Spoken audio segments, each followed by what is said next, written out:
So Stephen Covey, there's somebody else I should be honoring with this, attributing this to, but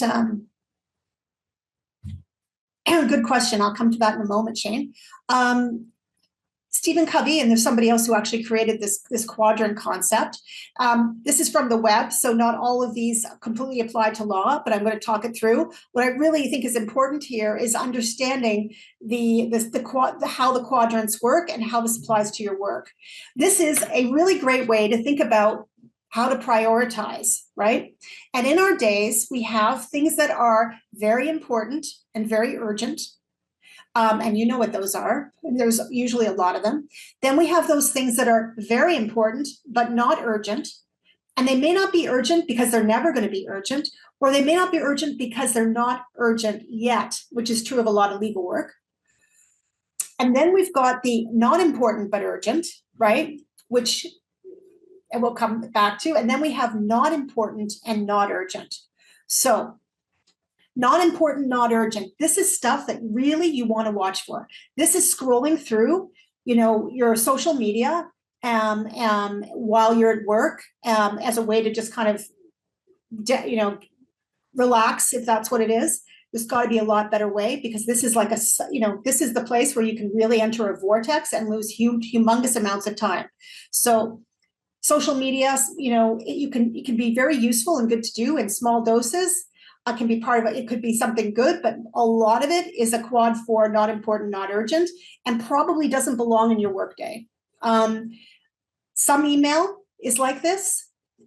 Some phone calls, some cold calls, we heard that earlier, can really be time wasters. Unfortunately, you may not know until you talk to that person. Pleasant activities, some of them can be not as important, not urgent, right? Urgent and not important, we know this. This is when people come knocking on our door because this is so important to them, but they've just derailed you. And you have something that's really important that you're working on, right? So, or meetings. There's a lot of meetings we can get dragged into that, are treated as urgent matters that you have to show up for, but are not important, right? Some emails are false emergencies and they're not important, but they're being made urgent, right? Some of those interruptions, a lot of those interruptions that we were talking about live here in quad 3. So to me, ultimately, what I'd love you to be doing is to be spending most of your workday in both the important urgent and the important not urgent columns, right? To me, there's always going to be a certain amount of risk at work that requires you to be, that has an urgent deadline and requires immediate attention.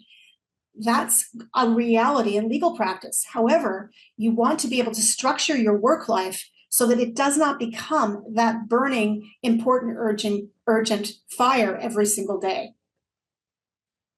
What you want to have is time to do stuff that's important but not urgent, right? And here, I think this is getting started sooner on the big file, mentorship, right? Relationship building, having time for thinking through strategy, giving yourself time for important, for doing continuing legal education. All those things belong in that important, not urgent, and they have a place in your day.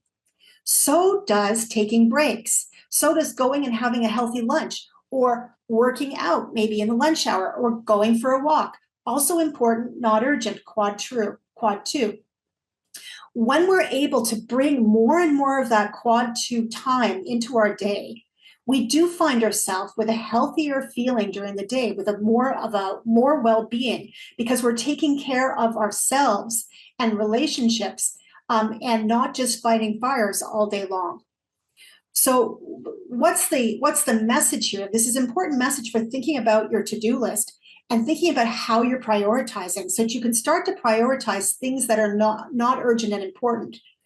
And understand you can make space for these things by looking at your quad 4 and quad 3 not important spaces and thinking, what can I eliminate or reduce or move out of my workday to create space for what truly matters.